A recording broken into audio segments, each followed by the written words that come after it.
I can't hear you, Tonya. You have to unmute yourself. Thank you. Stuart, I'm very happy that you spoke about the heart because it's a place where I've been feeling in my meditation. And yet during the day, the presence or the feeling of my heart changes unless I'm focusing on it, even though I have the intention to keep my heart open. So I was wondering if you have any practical suggestions, and maybe could you talk about your heart and how sort of the process of how your heart evolved during this practice? Yeah, Tonya, look, during the day, you are being reminded that you have a lot of work to do on yourself. During the day, when you're, dealing with, I don't know, whatever you have to deal with during the day, the tensions of the day and the inability to sustain an open heart is not a negative thing. It's simply a reminder that you have to do more work on yourself. You have to grow more so that eventually you can sustain that openness, no matter what you're doing during the day. You have to realize, look, I've been doing this for, I don't know, almost 50 years, maybe more, I don't know, a long time I've been doing this. And over time, you build that kind of system so that whatever I try to do during the day or have to do, my chemistry, my inner life is so conditioned to being centered, to keeping the mind quiet, that it just becomes an organic process of living that way. And it doesn't matter what's going on in my life, good things happen, negative things happen, that's none of them are a reason for me to close my heart. But that's years of training. And I mean, it didn't take 50 years to learn this, but it took time. It took time and it took training and reconditioning myself, rebuilding myself. Because when I was a kid, I couldn't keep my heart open for 10 minutes. But over time, your system, it's like, you recondition yourself. The habits become different. Instead of habits of getting angry and mad and knowing better, you get habits of listening, of learning from what people are saying to you, even if you don't like what they're saying to you, learning from it. How can I grow because of this? Now, when a person does this over and over again, over time, eventually their system begins to function that way. Now, this is not a sign of weakness. This is a sign of an incredible strength inside a human being. And the day that you talked about is just a reminder, that you have more work to do on yourself. And not to be angry at it, but to be grateful for it. It's just telling you, hey, you haven't arrived yet. And trust me, it is very good not to have arrived yet. I mean, I've been doing this a lot longer than anyone sitting here, and I haven't arrived yet. And I am so grateful that there's still room for me to grow, because that keeps my life going deeper, being active, being alive, living in the world.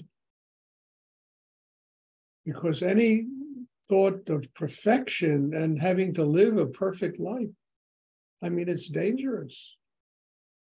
It means your life is over. God is perfect. The rest of us have to keep growing. That's basically what we're here to do. Evolving, developing the soul, developing our inner lives, and learning that there's really nothing negative in the world. It's only the way you see it and how you use it. If you use things in life to grow and get closer to your enlightenment, they're not negative. They're just your teacher telling you that you need to overcome these encumbrances to develop your life. So the part that you're talking about, that daily crunch, is as essential as this class where your heart is open. They both work together. And one is an incredible reminder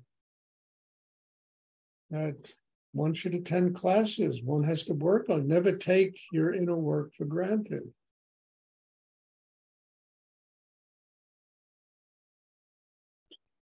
Can I ask a follow-up? Yeah, of course. Did you set like strong intentions? Did you have like reminders like during your day? Because I sometimes feel like I forget to focus on my heart. Tonya, I didn't need reminders. I was so chaotic in myself that was a constant reminder that, Stuart, you better do something about yourself. I was so chaotic inside. I was so insecure. I had so many problems. They were a constant reminder to me. I can't spend the rest of my life living this way. And they made me grateful that I had found Rudy, who was showing me a way to get past this stuff. And then it took time. It took 6 years of being with him, and then it took 20 years afterwards of having to learn how to utilize this meditation in my daily life. So I didn't need to have little markers to show me the pathway, I mean, I was just so whacked out when I was a kid, I mean, you wouldn't believe what I was very intense when I was young. I was really an intense kid.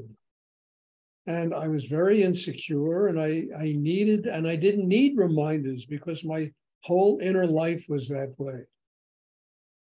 And those are my guideposts. You need to get over this. I needed to do that, and I spent time working at it and doing that.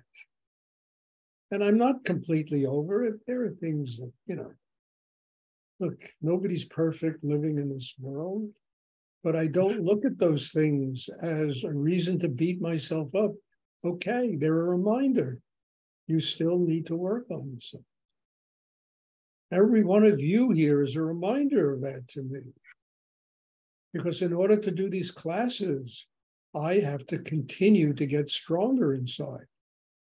I have to continue to grow. I have to continue to get closer to God. I have to continue to get less me and more nothing. So every person that attends these classes is, in a very real sense, my teacher, and a reminder to me that I have to keep growing every day of life.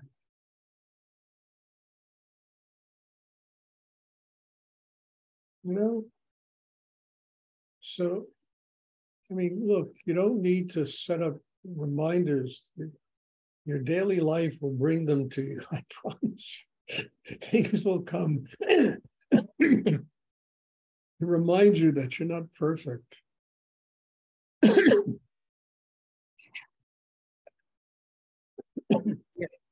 Thank you. Does anyone else have a question? I have a question, Stuart. Yes. I was wondering, is it a good idea to breathe all day? Sorry, but to consciously breathe? Well, you have to consciously breathe. You have to use the breath as a way of building the chakra system. That requires conscious breathing.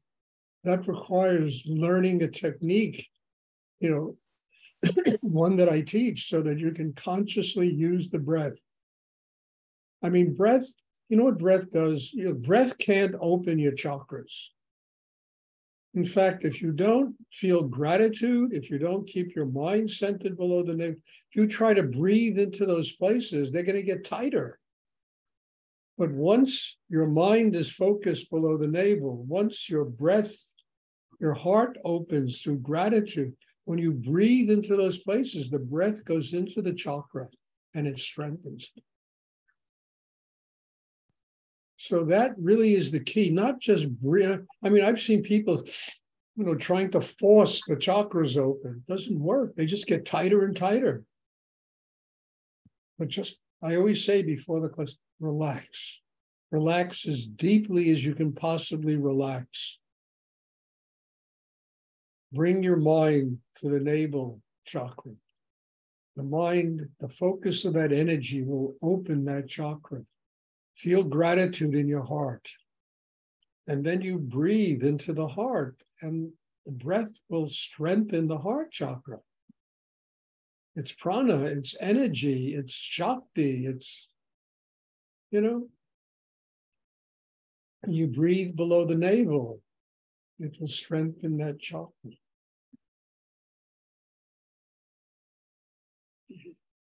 I was once sitting with a friend of mine years ago, a very close friend of mine, a very wonderful artist friend of mine, who really knew things. He was very versed in the Kabbalah, in ancient Jewish mysticism, et cetera, et cetera. And it's a very dear friend of mine. And I've known him for, I don't know, God knows how long, many, many years. And we're sitting and talking, and he was talking about Abraham, the Jewish patriarch. And he would say his name originally was Abram. And his enlightenment came when God told him, your name is Abraham. The H is breath. The H that became part of his name was the breath of God being breathed into him so that he attained enlightenment. Wow. So this work that we do is really the breath that we take in, the prana we take in. That energy is truly the breath of God. And we need to learn to use it consciously.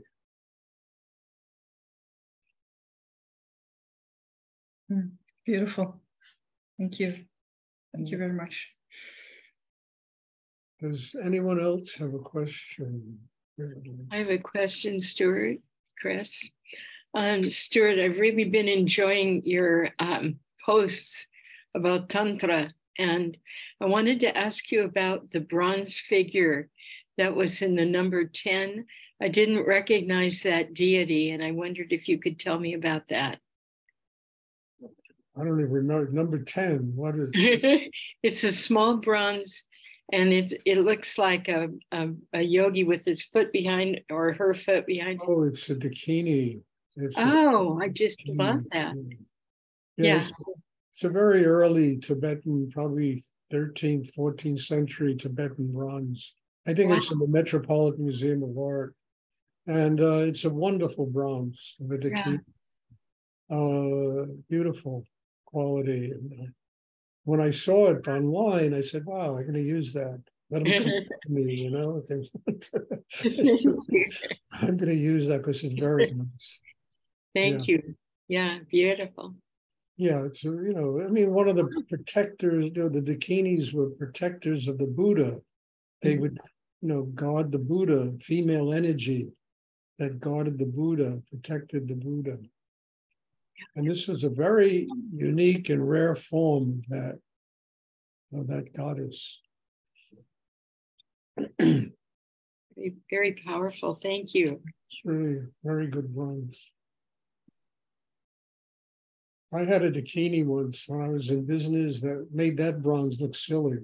It was so beautiful. I'll never forget it. It was so beautiful, that bronze.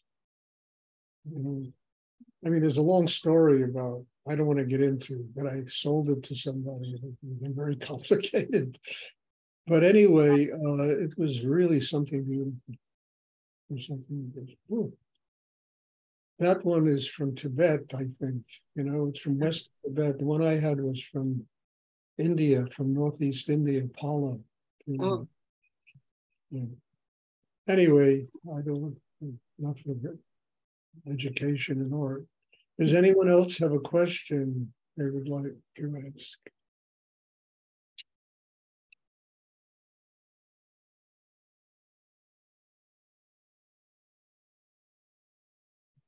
Okay, well, God bless you all. Thank you. And again, I just have great gratitude I mean, I love this class. I mean, people come from 4 different continents. It's so interesting how this energy can attract people from so many different places. So God bless you all. And we'll have a class Sunday. And I'm looking forward to seeing everyone. Thank you. Bless you. Bless you too. Thank you, Stuart. You very Thank much. you, Stuart. Thank you.